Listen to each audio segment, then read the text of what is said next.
finding a career that you enjoy, and not just enjoy but love doing, that you can, as Warren Buffett says, tap dance to work every day, and you get paid for it. Now that I think is a dream job. Um, it should be what a lot of people strive towards, but unfortunately, this is not the path that is touted by the education system or really expressed by anyone. Why is this the case?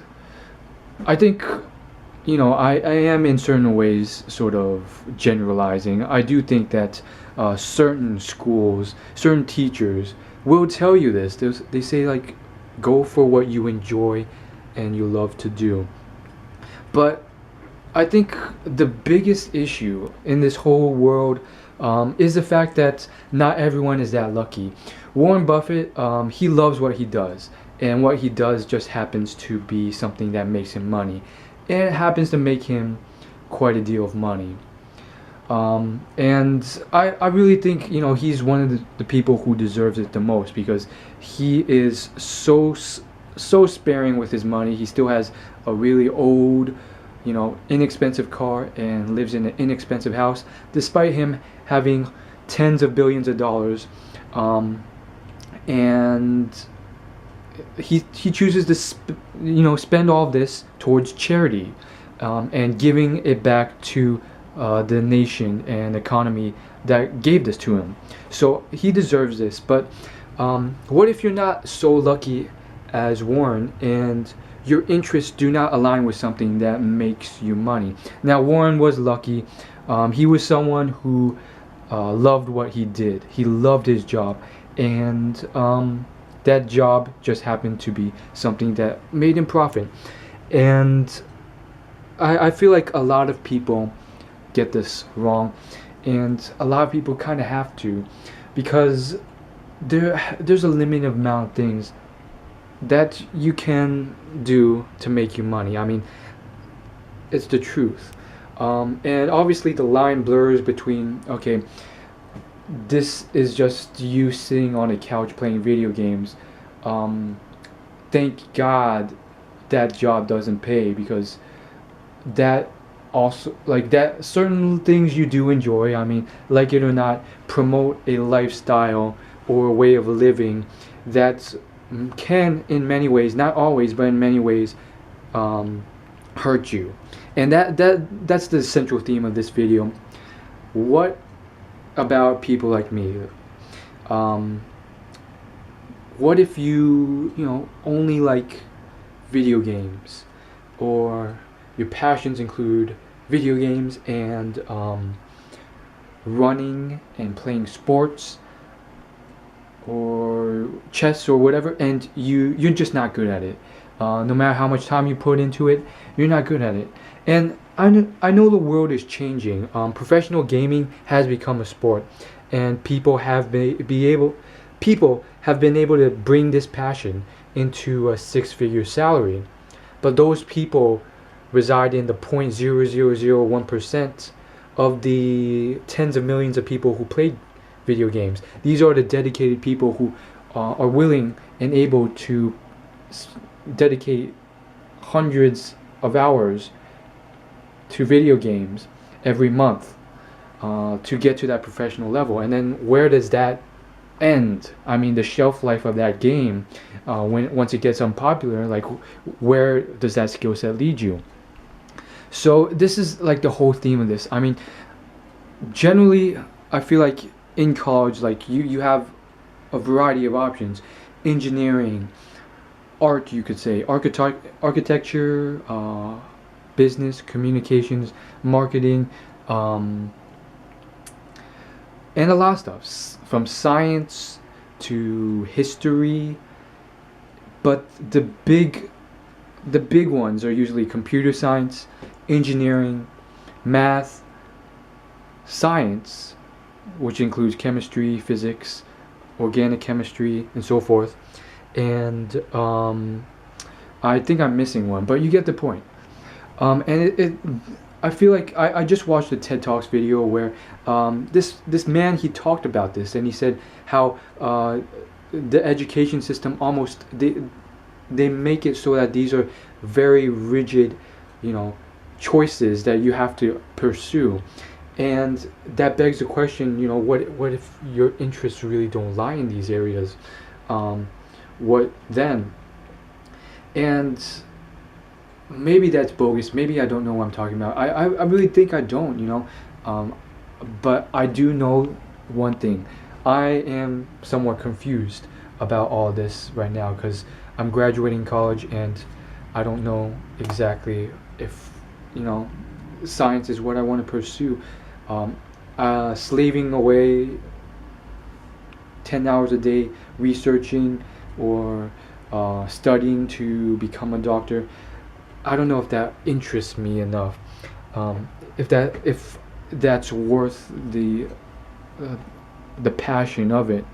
Um, so it's really a whirlwind of a journey, and the biggest thing though is, um, I've talked to so many people over the last semester, hundreds, from boys to girls, of all grade levels, of all classes, and the reason is because of this sort of self-improvement thing where I'm approaching strangers and trying to be friends with them from before class to during class and after class. And if you've seen my previous videos, you know how I bomb a lot. I mean, it sucks. I guess I'm just not good at it, but or maybe I just don't click with a lot of people. But a lot of people can be pretty cold to you. And the point though is that um, like a great majority of these people, they live in a sort of like they're just very simple minded. Like I asked them these questions about, you know, what do you want to do with your life, like why are you majoring in this, why do you enjoy this major so much, almost like I'm trying to like discover it in myself, which I probably am, because, you know, I this really bugs me. And a lot of these guys, I mean, I would almost say even most of them, they're like, I can tell immediately by the way they look, the way their eyes are like, um, that they're not really passionate about this. Like, and then they talk about it, and their reasons are weak, um, and they don't even know what they're doing. And some of them are honest about it. They're like, I don't know. I'm a freshman. I have a lot of time to figure it out. We'll see. And I don't blame them. I mean, um, I really can't, because when I was a freshman, I was similar. You know, I started as a bio major, and I probably would have spun a better tale as to why, but I was in a similar thing. I didn't really care. I was a freshman. I had all the time in the world. But I talked to freshmen, sophomores, juniors, seniors, and it wasn't just a couple. It was like a lot of them, like from the people I sat beside every day. And each day in class, you're sitting with new people next to you, and if you're not, I'd make it a goal to sit somewhere new. And I'm talking to these people about it, and don't get me wrong, occasionally I'll find someone who's actually really into what they're doing, and I believe them. But it's few and far between, and sometimes it's like I'll doubt myself. I'm like, or maybe you're just being too harsh. Like your BS meter's going off too much. Maybe that guy really does like what he's doing. And I'm like, no, it's this gut feeling inside of me. I feel it, and I'm doubting myself. And then I'll meet someone who's really into it, and I could tell just immediately. And sometimes it'll be like when they say certain stuff, like my parents were artists. They were musical artists. One was a composer and so forth. And I told them I didn't want to be an artist. I wanted to be a scientist. And they got very angry at me. And that's a story I believed. I mean, by the way they told it, this is a guy who really likes what he's doing. And then there's hundreds of others who are pre-med or going to be pre-med, or they are pre-med, or they're taking a gap year, or they're a senior and they've just taken their MCAT and they realize they didn't make it. I mean, I have talked to dozens. And by dozens, I mean 30 plus. Um, and a lot of them are like the same. Like they don't. It's very weak logic that they're presenting, or it's moderate to the point where they've convinced themselves, but it's still not that strong. And is there anything wrong with this? Um, I thought about it a lot, and I don't think it's that horrible because um, whether they'll admit it or not, I feel like a lot of these people, not just the pre-med people, but maybe the engineers too, they're pressured in some way, shape, or form by their parents or someone else um, because of money. And they know it makes them a lot of money. And if you ask like 8 out of 10 of these people, they won't admit it for the life of them. Believe me, I've tried. You can't get it out of them. They'll never admit it. They'll never say it. But I can see it in their eyes a lot. And I mean, I thought about it a lot, and I realized, sure, it can be pretty bad, but at the same time, some people decide that money is worth it rather than a job that pays less, uh, but makes them more happy because they enjoy it more, um, and that's great for them. And quite honestly, with the economy as it is, I mean, that's a luxury that most people can't even find. I mean, there it's not even like you can find that option a lot of the time where it's like, oh yeah, here's a job where you can enjoy, and you'll be paid less, but there you go, there's a job. Most of the time it's like, um, at least now it's like send 100 resumes. I mean, I feel like it was worse from my dad's tales. um, it was worse when he was my age. Apparently there was no internet, so he was sending out hundreds of resume by letter, through the mail. And I think it's still pretty bad now with the economy. I'm doing it electronically. It's faster, but it's still pretty tough. And um, it's more so than that. I decided to take a look at Warren Buffett's words, because I mean, it's a minority, but there's people who are they're changing. Um, and sometimes I feel like I've read these threads or these videos, mainly threads on the internet, where they describe their life, and they're just so confused as to why they're unhappy. And I'm like, it's pretty darn obvious. You have a job that you hate, and you're doing it for the money. I mean, sure, if you can't find a better job, or you can't find another job, then that's something else. But a lot of people just settle, and I myself am at a point where I have done as much as I can, putting out these videos to help others, and I don't know if there's anything else I can do. And I mean, it's tough enough trying to figure out for myself. And when I try to talk to others about this, like, they can be very stubborn and obstinate, and they're not willing to admit it.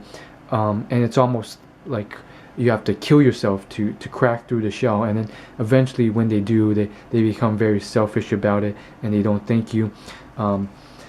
But yeah, I think for myself, I want to try and figure this out. So I don't know what I'm gonna do anymore. And the biggest thing is that I don't blame them that much. I mean, sure, I was in this same sort of mindset myself at one point, and on top of that, I really feel that a lot of these people, their sort of programming was all done subconsciously. Like, there are people I've seen and I've viewed, and I am pretty darn sure that they themselves don't realize how their parents or others have influenced them to the point where they are pursuing pre-med or whatever uh, major they're doing, but not for themselves. And sometimes they get knocked out early, and it sort of saves them. But usually, that's not the case. I mean, um, the ones that do are usually like girls who are pretty dumb already, and then they like try and be an engineer, and they're like, okay, yeah, I think my parents made me do this. Plus, I'm getting like C's in the class. I'm not cut out for this anyways. But the ones who stick around, who are intellectually capable but haven't figured it out, I mean, it can be pretty tough. Um, I don't know. Maybe I'm being too harsh. Now that I think about it, I know I definitely see people who are taking the opposite route, but I feel like they're still in the minority. The person um I'm talking about, he did a TED Talks, an independent TED Talks about this. Both his parents were doctors. He decided to take a completely different route, and this was a guy who was enlightened from birth, because he was never sort of like mind wiped. Like, you can just tell his parents, having been to the top, both his parents being doctors, probably raised him well, probably didn't subconsciously mind wipe him or whatever. And so, you know, he chose to pursue an MBA at a business school, and now he's giving TED Talks. So it's a whole sort of confusing mind warp. I don't know. There's a lot of stuff going about it. I really don't know myself, and I'm still trying to figure out what I'd love to do. One thing I love to do, and this may sound stupid to you, but uh, there's this YouTube channel called Simple Pickup. I'm sure you've heard about them. They have like millions of subscribers, and based on their second channel, and what I've seen through like a brief glance at their like Instagram, like that's something I'd like to do. They travel the world, and I don't even think they have a I mean, they have a job, but like they just travel the world and do stuff for fun. So it's that's a lifestyle I'd like to have, but there's no way I'd get paid for it. I'm not talking about like what they do on their YouTube channel, but like what they do on the side. And you see like pictures of them like uh, jumping off mountains, swimming next to waterfalls, traveling the world in Thailand and Vietnam, and going to Las Vegas and having fun there. And I mean, that's a great life. And the best part about it is, a part of it is they do get paid to do some of this stuff through YouTube. But that's a luxury not everyone has. And from my experience, their actual job is a huge pain. They have like a dating help website, and managing that, and making all the videos for that, and the instructional things with that, and the marketing and sales and advertisement. From what they've said about it, it's a huge pain. It's like running a business.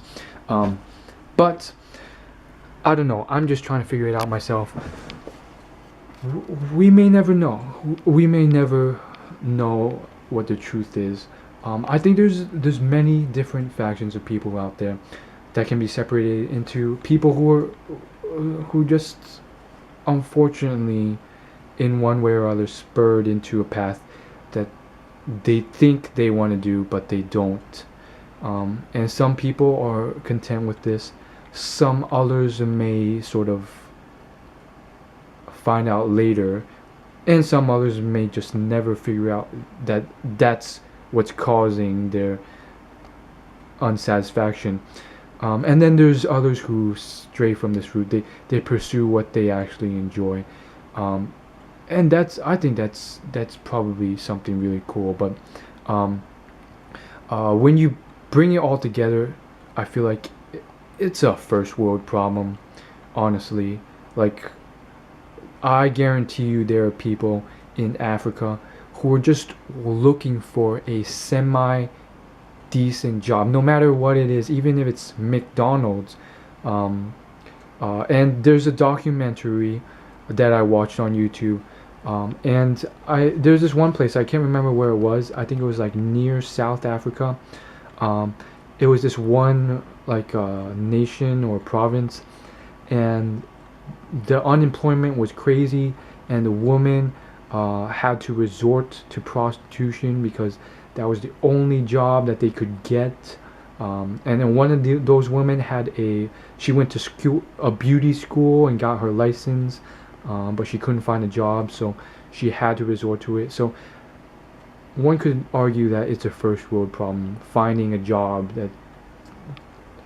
that you can like you enjoy doing and actually makes you money. Um, One can argue it's a luxury, but I do, at least for me, I feel like I know that if the opportunity ever presents itself, and I'm going to try my best, well, maybe we'll see. Hopefully, I can, stop being so lazy and do some actual job searching. But I'm going to attempt to try my best to find all my options, and if the opportunity ever presents itself, where I get to choose between the two, and by the two, I mean like a job that I hate, that makes me a lot of money, and a job I love that doesn't, you know which one I'm going for. And that's pretty much what Will Smith said. Like, you can find the quote on YouTube if you search the right thing, like Will Smith jobs, careers, quotes, or something like that. Will Smith said the exact thing. He said, if you have those two choices, go for the one you enjoy. And he followed that up with something like, I've seen a lot of people make the wrong decision because of that. And like in a certain way, I've sort of already done so. I mean, it's crazy. Like, only a couple months ago, I was applying to graduate school, taking the GREs, and applying with a major and having recommendation letters written. Man, it was tough getting those recommendation letters written. But all those teachers, they all wanted me they all wanted the best for me. So it was crazy. And I was applying to graduate schools, only a select few, for a major that I was just like, why am I doing this? Like, I was applying for bioinformatics, and I'm like, do you really want to spend 2 or 4 years in graduate school, studying bioinformatics? Like, you took one class on it, and did you really enjoy it that much? Do you really want to spend the rest of your life doing something like this, or are you just going through the motions because it seems like the right thing to do, and it gets you a reputable, possibly higher paying job, and everyone's sort of going through the same thing? And I decided, you know what, screw that, I'm not following the crowd. And I don't know, this is as far as I go for now on impressing on others. And I see a lot of people just sort of like, they're just indifferent to it. They didn't really put much thought into it, or they're resigned to like just doing a major or pursuing a career path that they're really not that into. But and you can see it deep down, they know it, or sometimes they've convinced themselves. I'm going to finish this video up with a little story that Warren Buffett experienced. He was at the airport. He was picked up by a student from Harvard, and this is all real, guys. You can search it on YouTube, and he has quoted this story like 3 or 4 times in different speeches, or not always speeches, different meetings he's had with MBA students over the years at their schools. So he talked to this Harvard student, and the Harvard student went on and said, I want to do this, this, and this, and then once I finish this, I will do this, this, this, to build up my resume. And Warren asked him, well, do you enjoy it? Why are you doing all this? And he said, well, I don't really enjoy it that much, but it will help me build my resume for later. And Warren responded with, well, that's kind of like saving up sex for your old age. Um, and that's Warren's whole philosophy. He has stated numerous times that he tap dances to work. He loves what he does. Um, and he was not like all these other people who are sort of kissing up to Warren, who have the credentials from Harvard and so forth to do this sort of stuff.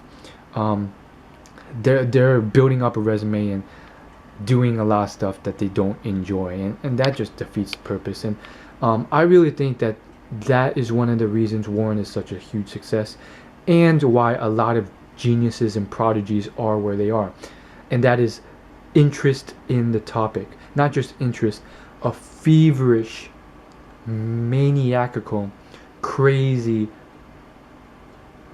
interest in the topic. And it's an interest that's so intense, that's beyond the average person. It's higher than even the top 1% of the class who are excelling well. And I really do think that that is probably the biggest prominent factor that separates the best from just the so and so and the great. Um, because you can only fake your interest for so long before you give up or you decide you don't want to do something. Um, and that's what screws up a lot of the people who score A's on all the tests. Um, but then they sort of fall apart once they get to the advanced courses or once they get to the real world, because their intellectual capabilities are there, but their interest is not there. Um, and Warren and others will ascribe it to, being born a certain way in terms of being